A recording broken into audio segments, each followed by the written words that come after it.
Hello friends, this is SP Singh and welcome to smarter everyday. Value and piece education की यानी कि मूल्य एवं शांति शिक्षा की आज ये थर्ड क्लास है। ठीक है, इससे पहले 2 क्लासेज हो चुकी हैं, आज ये क्लास नंबर 3 है। ठीक है, अगर आपने वो 2 क्लासेज देखी हैं तो अच्छी बात है, नहीं देखी तो उसको देख लीजिएगा। आज की इस क्लास में बहुत इंपॉर्टेंट क्लास है। महात्मा गांधी जी को पूरी तरीके से डिस्कस करेंगे। शिक्षा के बारे में उनके क्या पॉइंट ऑफ व्यू थे, क्या उद्देश्य थे, शिक्षा दर्शन क्या था, सिद्धांत क्या थे और गांधी जी के अकॉर्डिंग शिक्षा का अर्थ क्या था, वो शिक्षा को क्या मानते थे। ठीक है, इस प्रकार से क्लास आपकी बहुत ही अमेजिंग होने वाली। पाठ्यक्रम के बारे में गांधी जी ने क्या बताया है, ठीक है, शिक्षण विधियां गांधी जी ने क्या बताई है, शिक्षक के बारे में, टीचर के बारे में गांधी जी के क्या विचार हैं, स्टूडेंट के बारे में क्या विचार है, विद्यालय को वो किस पॉइंट ऑफ व्यू से देखते थे, अनुशासन से संबंधित क्या उनके विचार थे। इस प्रकार से आज की क्लास आपके लिए बहुत ही अमेजिंग। और लास्ट में बात करेंगे महात्मा गांधी का शांति शिक्षा के लिए क्या चिंतन था। तो क्लास को बहुत ही इंटरेस्टिंग तरीके से हम लोग पढ़ते चलेंगे, तो क्लास में आप बने रहेंगे लास्ट तक। और चलिए फिर शुरू करते हैं। शांति शिक्षा के लिए दृष्टिकोण, a process to piece and piece education. ठीक है, चलिए पहले गांधी जी के बारे में थोड़ा जान लेते हैं। आपको पता ही होगा, मोहनदास करमचंद गांधी जी का जन्म 2 अक्टूबर 1869 को, जो आज गुजरात है, गुजरात राज्य के पोरबंदर जिले के एक मध्यम वर्गीय परिवार में हुआ था। कब हुआ था? 2 अक्टूबर 1869 को। ठीक है, किस राज्य में हुआ था? गुजरात में हुआ था। ओके, उनके पिता का नाम करमचंद गांधी एवं उनकी मां का नाम पुतलीबाई था। गांधी जी के पिताजी का नाम क्या था? करमचंद गांधी। माताजी का क्या नाम था? पुतलीबाई। वे 3 भाइयों में सबसे छोटे थे। गांधी जी के 3 भाई थे जिनमें उन्होंने सबसे छोटे थे। उनकी मां पुतलीबाई बहुत सज्जन और धार्मिक स्वभाव की थी, जिसने गांधी जी के व्यक्तित्व पर बहुत गहरा प्रभाव डाला। भाई, बहुत सारी चीजें हैं जो बच्चा पहले अपने घर से ही सीखता है। जब गांधी जी 7 वर्ष के थे तब उनका परिवार काठियावाड़ राज्य के राजकोट जिले में जाकर के बस गया, जहां उनके पिता करमचंद गांधी दीवान के पद पर नियुक्त थे। गांधी जी ने राजकोट में प्राथमिक और उच्च शिक्षा प्राप्त की। वे एक साधारण छात्र थे और स्वभाव से बहुत ही शर्मीले और संकोची थे। 13 वर्ष की उम्र में गांधी जी का विवाह कस्तूरबा के साथ हुआ। इस समय गांधी जी हाई स्कूल में थे और मंद बुद्धि बालकों की श्रेणी में आते थे। उस समय गांधी जी कहते थे कि ये तो मंद बुद्धि है, पढ़ नहीं सकता, लिख नहीं सकता, कुछ नहीं कर सकता, है ना, और आज हम उनको पढ़ रहे हैं। तो मंद बुद्धि की श्रेणी में आते थे।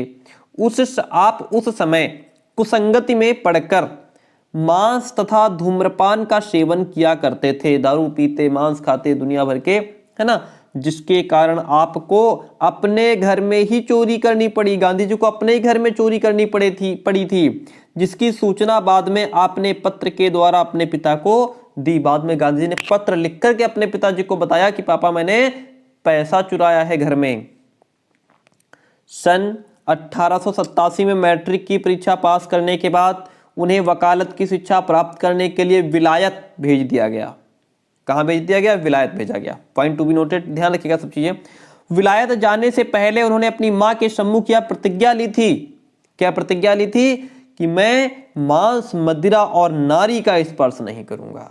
गांधी जी ने यह प्रतिज्ञा ली थी जब वो जा रहे थे कि मैं मांस, मदिरा और नारी का स्पर्श नहीं करूंगा। सन 1891 में गांधी जी बैरिस्टर बनकर के लंदन से वापस भारत लौटे और काठियावाड़ में वकालत प्रारंभ कर दी। सन 1893 में सेठ अब्दुल्ला की फर्म के भागीदार के एक मुकदमे के संबंध में दक्षिण अफ्रीका चले गए। दक्षिण अफ्रीका में गांधी जी के जीवन की शुरुआती संघर्ष की शुरुआत हुई और शुरुआती आंदोलन की शुरुआत यहीं से हुई थी। गांधी जी ने यहीं पर टॉलस्टॉय आश्रम की स्थापना की थी। यह आश्रम उनके शिक्षा प्रयोग के लिए एक आदर्श प्रयोगशाला बन गया था। गांधी जी सन 1914 में एक सफल आंदोलनकारी और राजनीतिज्ञ के रूप में भारत पहुंचे। अहमदाबाद के पास उन्होंने साबरमती सत्याग्रह आश्रम की स्थापना की। कहाँ? अहमदाबाद के पास में साबरमती सत्याग्रह आश्रम की स्थापना की। इन दिनों गांधी के सिद्धांत एवं उदारवादिता से अंग्रेज बहुत प्रभावित हुए। प्रथम विश्व युद्ध के समय गांधी जी ने घूम घूम कर भारतीयों से अंग्रेजों का साथ देने को कहा। घूम घूम कर क्या कहा? गांधी जी ने भारतीयों से कहा, अंग्रेजों का साथ देने को कहा। लेकिन विश्व युद्ध के पश्चात कुछ घटनाओं ने अंग्रेजों के प्रति उनकी सारी आस्था को समाप्त कर दिया। पहले उन्होंने कहा अंग्रेजों का साथ दो, लेकिन बाद में कुछ ऐसी घटनाएं हुई कि उनके जो अंग्रेजों के प्रति उनका आस्था था, जो प्यार था, वो खत्म हो गया। फिर क्या था? देखिए 1921 में खिलाफत आंदोलन के साथ ही असहयोग आंदोलन का बिगुल गांधी जी ने बजा दिया और इसके कारण देश के गांवों शहरों में राष्ट्रीय जागरण की लहर दौड़ गई। शुरुआत में अंग्रेजों ने इस आंदोलन को मूर्खतापूर्वक कार्य, the most foolish of all foolish schemes कहा, पर धीरे धीरे अंग्रेजों को यह पता चल गया कि अहिंसा का अस्त्र बंदूकों तलवारों से अधिक प्रभावशाली होता है। परंतु चौरी चौरा की एक घटना के कारण उस आंदोलन को उस स्थिति में गांधी जी ने बंद करने की घोषणा कर दी। जब वह अपने चरमोत्कर्ष पर था, ऊंचाइयों पर था, तब उन्होंने बंद करने की घोषणा की। गांधी जी व्यक्तिगत सिद्धांतों की दृष्टि से यह कदम चाहे ठीक हो, पर उनके इस कदम को उचित कहना ठीक है। इसके परिणामस्वरूप जगह जगह पर सांप्रदायिकता की अग्नि भड़क उठी, स्थान स्थान पर आपसी दंगे हुए, पारस्परिक वैमनस्य बढ़ गया। और फिर क्या हुआ? सन 1931 में गांधी जी ने सविनय अवज्ञा आंदोलन चलाया। कब चलाया? 1931 में। इस आंदोलन को जनता का भरपूर सहयोग मिला और गांधी जी का समझौता लॉर्ड इरविन से हो गया और उसने गोल मेज कॉन्फ्रेंस में भाग लेना स्वीकार कर लिया। गोल मेज कॉन्फ्रेंस की असफलता के बाद सन 1934 में वर्धा आश्रम में समाज सुधार के कार्य में फिर जुट गए। सन 1939 में दूसरा विश्व युद्ध होने तक वे शांत ही रहे, 1939 तक। परंतु युद्ध के प्रारंभ होने पर बिना भारतीयों की इच्छा जाने अंग्रेजों ने भारत को युद्ध में शामिल भी कर लिया, बिना किसी पूछ जांच के, बिना किसी इच्छा के। तुम्हारी इच्छा है कि नहीं है? 8 अगस्त 1942 को गांधी जी ने अंग्रेजों भारत छोड़ो आंदोलन चलाया। कब चलाया? 8 अगस्त 1942 को शुरू कर दिया अंग्रेजों भारत छोड़ो, जिसके कारण उन्हें गिरफ्तार कर लिया गया। और फिर क्या हुआ? सन 1947 में भारत विभाजन और स्वतंत्रता दोनों घटनाएं एक साथ हुई। ठीक है, भारत का विभाजन और स्वतंत्रता दोनों एक साथ हुई। शुरुआत में गांधी जी ने इसका विरोध किया। उन्होंने घोषणा की कि भारत का विभाजन मेरी लाश पर होगा। क्या कहा? कि भारत का अगर बंटवारा हुआ तो मेरी लाश पर होगा। पर परिस्थितियां ऐसी बनी कि गांधी जी की उसमें ना मानी गई। लेकिन कुछ कंडीशंस ऐसी हुई कि गांधी जी की बात नहीं मानी गई और रिजल्ट ये हुआ कि 15 अगस्त को स्वाधीनता दिवस की खुशियों में वे शामिल ना हुए। 30 जनवरी 1948 को नाथूराम गोडसे ने उनकी गोली मार के हत्या कर दी। राम राम कहते कहते भारतीय स्वतंत्रता का अमर सेनानी इस दुनिया से विदा हो गया। अब गांधी जी का शिक्षा दर्शन पर एक नजर डाल लेते हैं। गांधी जी का शिक्षा दर्शन उनके जीवन दर्शन पर आधारित है।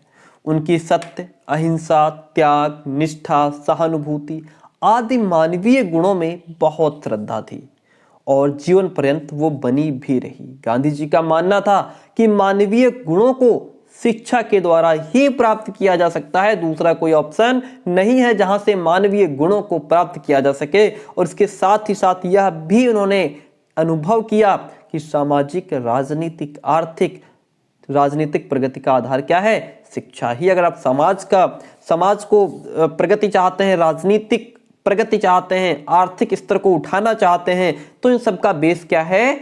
शिक्षा के माध्यम से ही ये सब पॉसिबल हो पाएगा। डॉक्टर एम पटेल ने कहा है, गांधी जी ने उन महान शिक्षकों, उपदेशकों, गौरवपूर्ण मंडली में स्थान प्राप्त किया है जिन्होंने शिक्षा के क्षेत्र को एक नई ज्योति, एक नया प्रकाश दिया है। ग्रीन का कथन था कि पेस्टोलॉजी आधुनिक शिक्षा सिद्धांत और व्यवहार का प्रारंभिक बिंदु था। जहां तक पाश्चात्य शिक्षा का संबंध है, ये बात सत्य हो सकती है। गांधी जी के शिक्षा संबंधी विचारों का निष्पक्ष अध्ययन सिद्ध करता है कि धर्म शिक्षा सिद्धांत और व्यवहार का प्रारंभिक बिंदु है। आगे बढ़ जाते हैं। गांधी जी का महात्मा गांधी के शिक्षा दर्शन के कुछ आधारभूत सिद्धांतों पर नजर डालते हैं। साक्षरता शिक्षा नहीं, यानी कि साक्षरता स्वयं में शिक्षा नहीं है।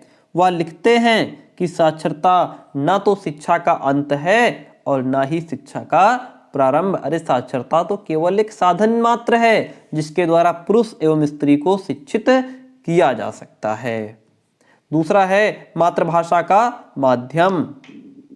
क्या बताया गांधी जी ने? मातृभाषा का माध्यम। गांधी जी ने शिक्षा के माध्यम को मातृभाषा ही स्वीकार किया है और कई जगह उन्होंने कहा भी है कि जो शिक्षा बालक को दी जाए वो उसका माध्यम उसकी मातृभाषा ही होनी चाहिए, क्योंकि बालक मातृभाषा के माध्यम से जल्दी सीखता है। ऐसा गांधी जी ने कहा है। किसी भी देश के साहित्य का विनाश करना मतलब उसकी संस्कृति का नाश करना है।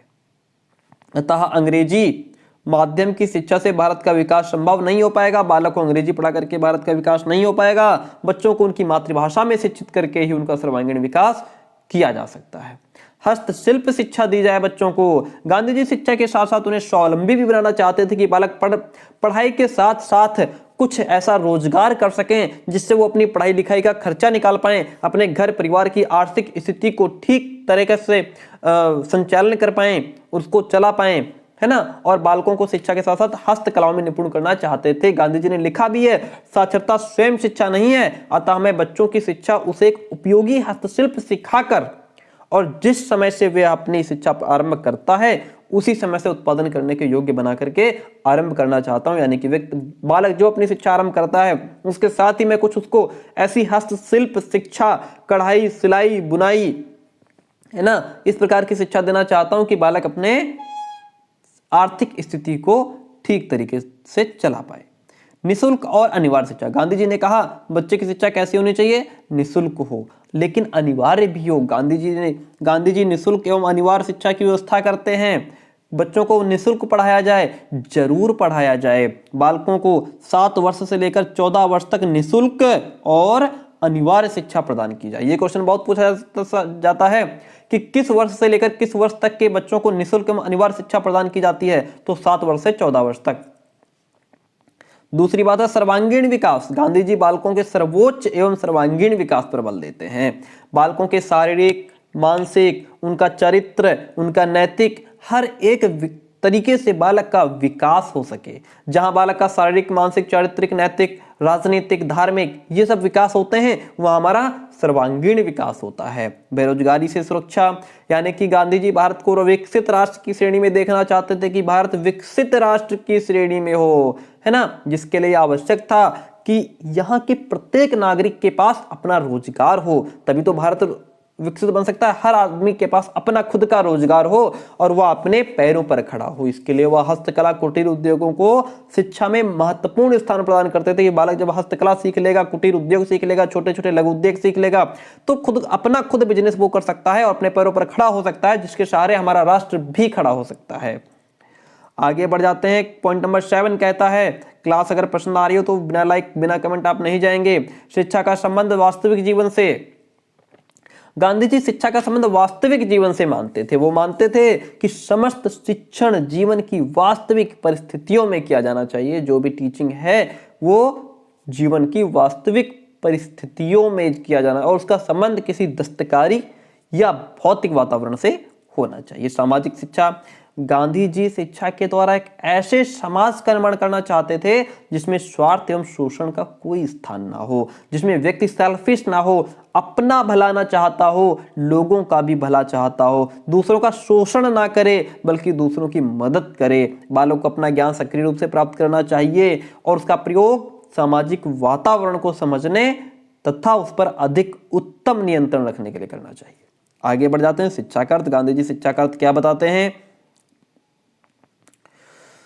देखिए यहां से आपको बहुत नंबर मिलने वाले हैं, क्लास तक बने रहेंगे आप। शिक्षा का अर्थ देखिए, लंबी हो सकती है क्लास, बहुत ज्यादा लंबी नहीं होगी। अभी कितना, अभी 15 मिनट हुआ है, देखिए, गांधी जी ऐसी शिक्षा व्यवस्था चाहते थे जो बालकों को सामाजिक, नैतिक, आध्यात्मिक तथा चारित्रिक विकास करे, जिससे बालकों का सर्वांगीण विकास हो सके। वह शिक्षा को बृहद रूप में, बड़े रूप में स्वीकार करते हैं, न कि छोटे अर्थों में, संकुचित अर्थों में। गांधी जी के अनुसार शिक्षा बालकों का सर्वोच्च विकास करते हुए उनका नैतिक और चारित्रिक विकास करे। गांधी जी कहते हैं, गांधी जी की परिभाषा है, शिक्षा से मेरा अभिप्राय बालक और मनुष्य के शरीर, मन और आत्मा के सर्वांगीण एवं सर्वोत्कृष्ट विकास से है। ये परिभाषा शिक्षा का अर्थ जहां भी पूछ ले, किसी भी पेपर में लिख सकते हैं। गांधी जी के द्वारा बताए गए शिक्षा के अर्थ को स्पष्ट करते हुए महादेव देसाई ने लिखा है, गांधी जी ने प्रायः यह बताया है कि शिक्षा को बालक और बालिका में समस्त मानव गुणों का विकास करना चाहिए। वह शिक्षा ठीक नहीं कही जा सकती जो बालकों और बालिकाओं को पूर्ण मनुष्य या उपयोगी नागरिक नहीं बनाती। ठीक है, बात समझ में आ रही है? तो फिर आगे बढ़ जाते हैं।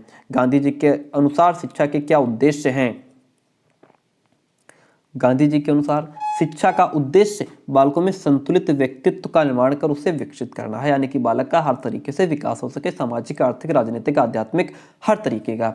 शिक्षा का उद्देश्य बालकों को जीविकोपार्जन के योग्य बनाए, ताकि बालक यानी शिक्षा ऐसी ग्रहण करे जिससे वो अपनी जीविका का उपार्जन कर सके। आप लोग भी बीएड कर रहे हैं, इस प्रकार की शिक्षा ग्रहण कर रहे हैं कि आप सरकारी टीचर बन करके अपनी जीविका उपार्जन कर सकें, जिससे वह आत्मनिर्भर हो पाए। गांधी जी के अनुसार शिक्षा का उद्देश्य नैतिक, चारित्रिक विकास करना है। ठीक है, गांधी जी कहते हैं, मैंने हृदय की संस्कृति अथवा चरित्र निर्माण को सदैव प्रथम स्थान दिया है तथा चरित्र निर्माण को शिक्षा का उचित आधार भी माना है। गांधी जी के अनुसार शिक्षा का उद्देश्य शिक्षा के द्वारा बालकों को अपने व्यवहार में परिवर्तन, संस्कृति को व्यक्त करने का प्रशिक्षण दिया जाना चाहिए। गांधी जी कहते हैं, क्या कहते हैं? संस्कृति नींव है, प्रारंभिक वस्तु है, तुम्हारे सूक्ष्म व्यवहार से इसे प्रकट होना चाहिए। चलिए आगे बढ़ जाते हैं। क्वेश्चन पॉइंट नंबर 5 कहता है, गांधी जी के अनुसार शिक्षा का उद्देश्य क्या है? व्यक्ति को मुक्ति दिलाना। यहां मुक्ति का दो अर्थों में प्रयोग हुआ है। मुक्ति का पहला अर्थ है वर्तमान जीवन को समस्त दासता से मुक्ति, यानी कि जो भी हमारा वर्तमान जीवन है उसको, जितने भी हम किसी की नौकरी करते हैं या जो भी कुछ करते हैं उससे हमें मुक्ति मिले। दूसरा अर्थ है व्यक्ति को सांसारिक बंधनों से मुक्त करना और उसकी आत्मा को उच्चतर जीवन की ओर ले जाना। यह भी शिक्षा के माध्यम से ही संभव हो पाता है। गांधी जी की शिक्षा का उद्देश्य व्यक्तिक सामाजिक है, अर्थात शिक्षा व्यक्ति का विकास करे और साथ साथ समाज का भी विकास करे। चलिए 6 पॉइंट हो गए इसके। आप देखिए, गांधी जी सिलेबस को यानी कि पाठ्यक्रम को किस रूप में देखते थे? गांधी जी के अनुसार शिक्षा में पाठ्यक्रम को भौतिक तथा आध्यात्मिक आवश्यकताओं की पूर्ति करने वाला पाठ्यक्रम कैसा होना चाहिए? गांधी जी कहते हैं कि जो भी हम सिलेबस बच्चों के लिए तैयार करें वह कैसा हो? भौतिक और आध्यात्मिक आवश्यकताओं की पूर्ति करने वाला हो। गांधी जी ने विषयों के सहसंबंध पर बल दिया है। गांधी जी ने कहा है कि किसी हस्तकला को केंद्र बना करके अन्य विषयों को उन्हीं विषयों से संबंधित किया जाना चाहिए। मनोवैज्ञानिक आधार पर इन्होंने विभिन्नता, रुचि, लचीलेपन के सिद्धांतों पर बल दिया है। गांधी जी ने निम्नलिखित पाठ्यक्रम को स्थान दिया है। जैसे एक तो आधारभूत शिल्प हो गया, इसमें कृषि हो गई, कताई, बुनाई, लकड़ी का काम हो गया, चमड़े का काम हो गया, मिट्टी का काम, पुस्तक कला, मछली पालन, बागवानी, गृह विज्ञान, गत्ते का काम, धातु का। इसमें से किसी एक शिल्प की जानकारी देना। आप इतने सारे ऑप्शन है, किसी भी एक शिल्प की बालक को जानकारी दे सकते हैं। ठीक है, मातृभाषा जो है होनी चाहिए, हिंदी में इसका अर्थ नहीं है, यानी कि आप बालक को जो भी सिखाएं उसमें बालक की अपनी मातृभाषा होना चाहिए। बालक अगर बंगाली है तो उसको बंगाली भाषा में ज्ञान दिया जाए। बालक अगर जो है कर्नाटक का है, कन्नड़ भाषा में उसको ज्ञान दिया जाए, है ना। वह जिस लैंग्वेज में है, उसकी जो मातृभाषा है उसको उसकी अपनी लैंग्वेज में सिखाया जाना चाहिए।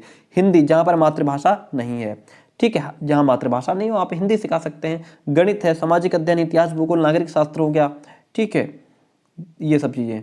और सामान्य विज्ञान में प्रकृति अध्ययन हो गया, वनस्पति विज्ञान, जीव विज्ञान, ये सब चीज़ें आ जाती हैं। शिक्षण विद्या, गांधी जी कौन सी टीचिंग मेथड बताते हैं?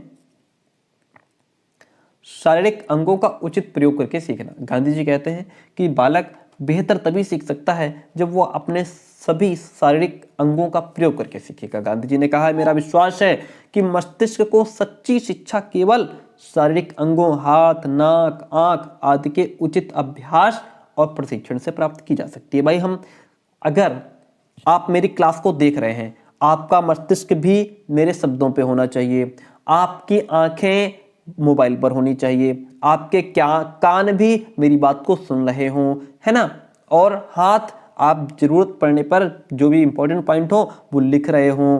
तो फिर आप इस प्रकार से सीख जाएंगे कि दोबारा कभी भी भूलेंगे नहीं। और खाली आप सामने देख भी रहे हैं, दूसरे फ़ोन से आप अपने दोस्तों से चैटिंग भी कर रहे हैं, चाय भी पी रहे हैं, खाना भी खा रहे हैं, मेहमान बैठे हैं उनसे बतिया रहे हैं, ये इससे क्या होगा कि आप सिर्फ फॉर्मेलिटी अदा कर रहे हैं, पढ़ नहीं रहे हैं। पढ़ते टाइम आपको क्या करना है, अपने ज़्यादा से ज़्यादा ज्ञानेंद्रियों का यूज़ करना है, आँख का यूज़ करना है, कान का यूज़ करना है ना।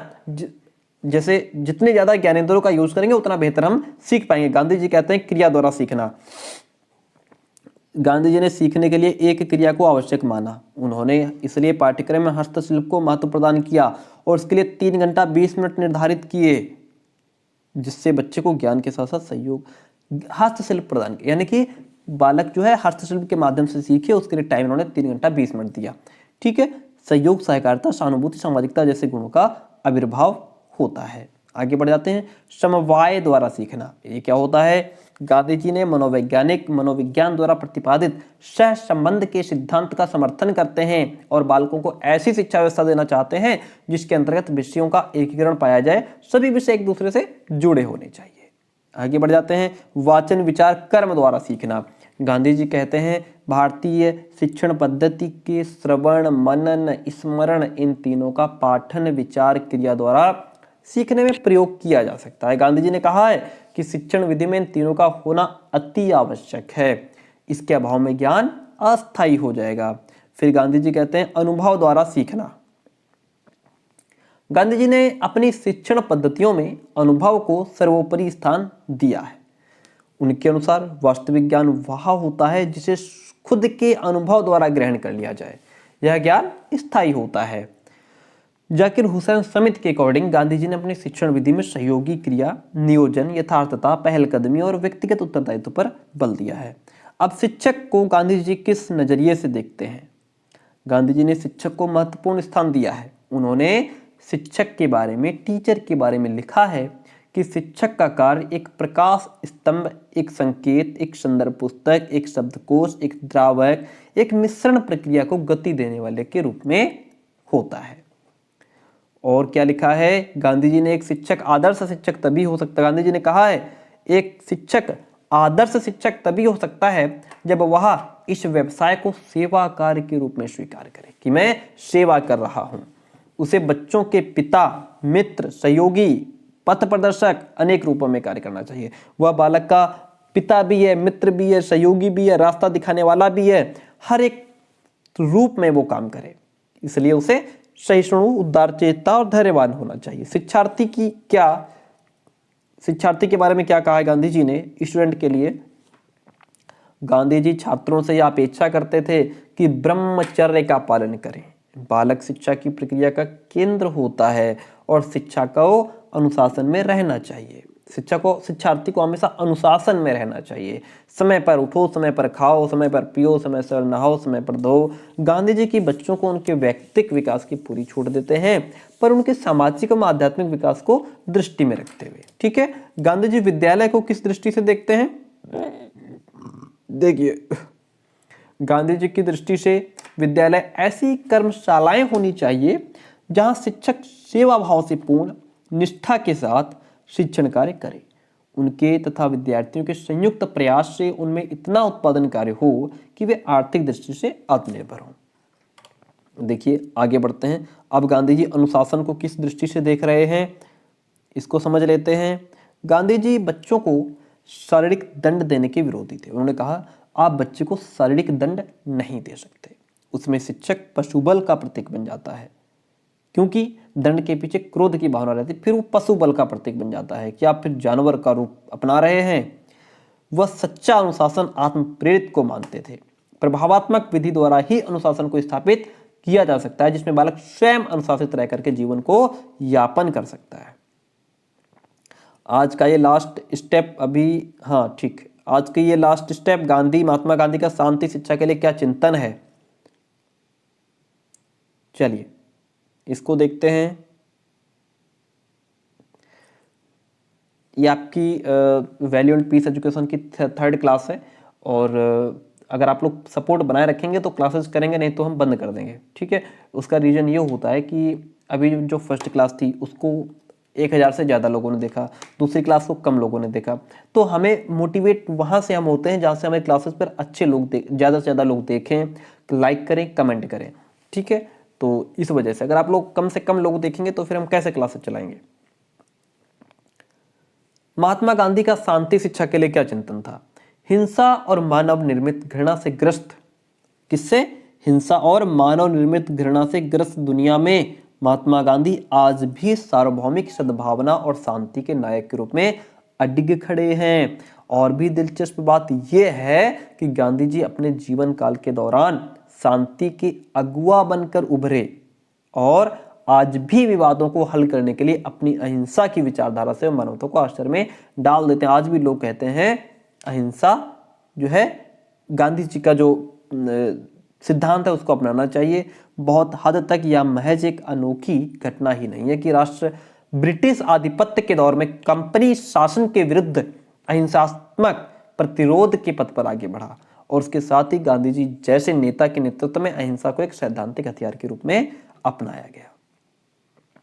यह बहुत आश्चर्यजनक है कि उनकी विचारधारा की सफलता का जादू आज भी जारी है। जो उनकी विचारधारा थी वो आज भी सक्सेस है, लोग उसको अपना जो है अपनाते हैं उसको। गांधी जी के आध्यात्मिक आदर्शवाद में सत्य के बाद अहिंसा का विशिष्ट स्थान है। अहिंसा की परंपरा भारत के लिए कोई नई वस्तु नहीं है। अक्सर सभी भारतीय धर्मों एवं उनके ग्रंथों में अहिंसा का स्वरूप प्रत्यक्ष एवं परोक्ष रूप से देखने को मिलता है। गांधी जी ने अहिंसा का प्रयोग बहुत बड़े पैमाने पर किया।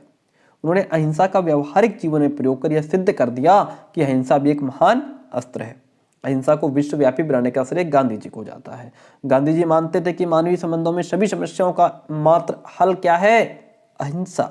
इसके क्या लाभ है। नंबर एक तो अहिंसा के मार्ग पर चलने से बालक में वीरता की भावना का विकास होता है और वह निर्भय होकर के आगे बढ़ जाता है।